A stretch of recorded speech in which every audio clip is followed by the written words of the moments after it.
What's going on, everyone? Welcome back to the show.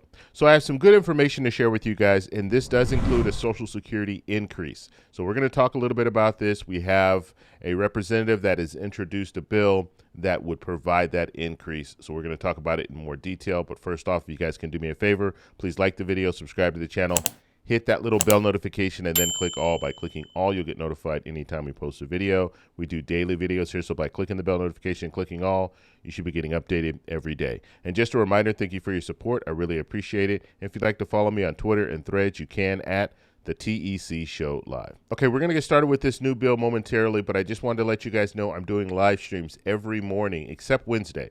So I'm following this court case, this hush money court case. So join me if you can. If you're watching this video right now and you see that I'm on live, go over there and join me, and we're going to be talking about this hush money trial. Okay, what I want to show you guys, and this is an article from AL.com. And it says right here, Social Security increase, seniors could get more under new plan. Okay, so what is this new plan? So Representative Gyo out of Arizona, and he is actually running for senator in Arizona, he has introduced a bill, and this bill is called Boosting Benefits and COLAs for Seniors Act. Okay, so we've talked about this strategy before. This is not new when it comes to this changing the way COLA is calculated. I've talked about it before. You have some other representatives that have introduced similar bills in the past, but Ruben Gallego is the latest. Okay, so what we're talking about here is currently when they calculate COLA, they're using the CPI-W. Okay, so what they do is July, August, and September, they do the calculations by using the CPI-W. If you guys don't know what the CPI is, it's the Consumer Price Index for wage earners. That's what they're using. That's the metric they're using. Now, you might be asking yourself, CPI-W, wage earners and clerical staff, why would they use the CPI-W when this is related to mostly seniors who are receiving Social Security benefits? Why would you use the CPI-W?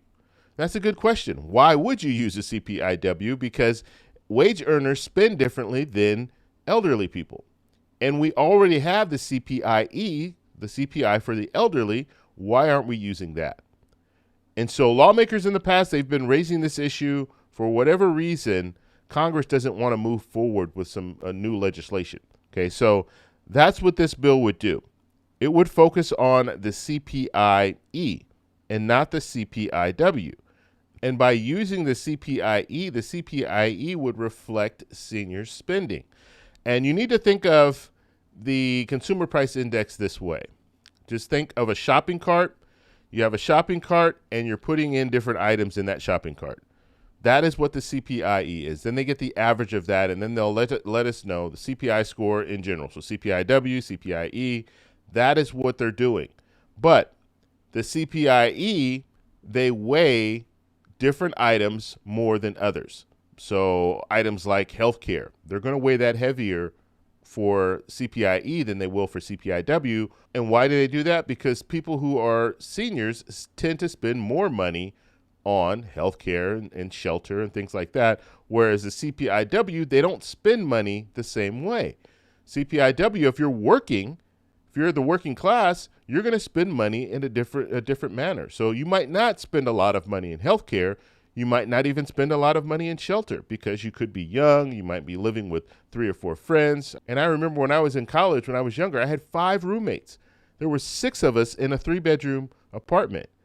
And so when you're younger and when you're at the working age, you tend to do things a little bit differently. Now, as you get older, you have a family and things like that, then things change.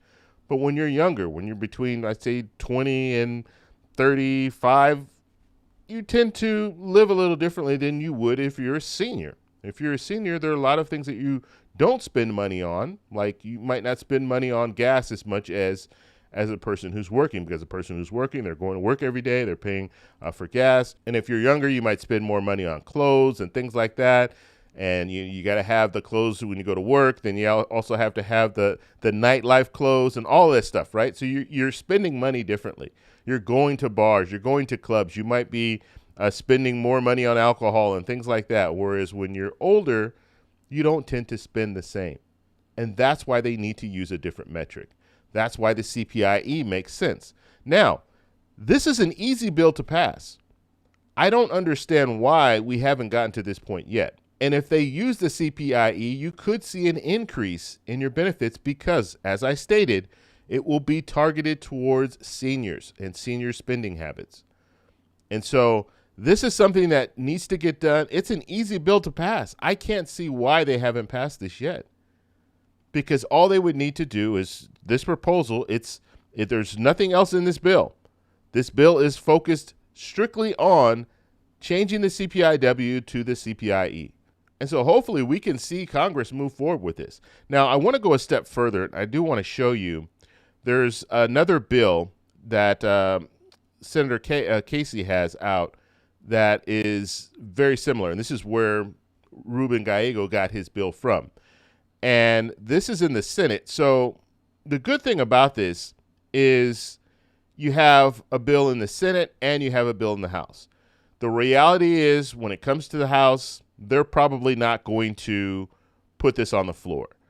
But in the Senate, and I've talked about this before, in the Senate, Democrats have an opportunity to put this on the floor because Democrats run the Senate. Okay, the leader Schumer can bring this to the floor. Why he has not brought this to the floor, I have no idea, but I just want to show you their support in the Senate as well when it comes to this bill. And you see right here, so Bob Casey is the author, and then he has support from Senator Blumenthal, Senator Welch, and Senator Fetterman. So it has support. I'm hoping that they bring this to the floor, vote on it prior to the election, just so we can change that metric. Actually, they would need to vote on this. Ideally, if they can vote on this in the summer, it would be good. Okay, now, this will, and I stated this earlier, this will provide an increase. Now, it won't provide a huge increase for people receiving benefits, but it should provide an increase. And over time, we're looking at a situation where hopefully we'll have a better metric that focuses on senior spending and not focuses on wage earners and clerical staff spending. And that is the goal here. So over time, maybe over 10 years, we'll see COLA at a level that better reflects those seniors. And so that's the focus of this bill. So I want to know what you guys think about this. This is not a reform for Social Security, okay? Let me say that again. This is not a reform for Social Security. They still need to reform Social Security. They're still going to need to bring in more revenue. This is not bringing in more revenue. This is just changing that metric that they use to calculate COLA. That's all it's doing. So let me know what you guys think about this in the comments below. If you like this video, please give me a thumbs up. Please subscribe for more, and I'll talk to you in the next one. Bye.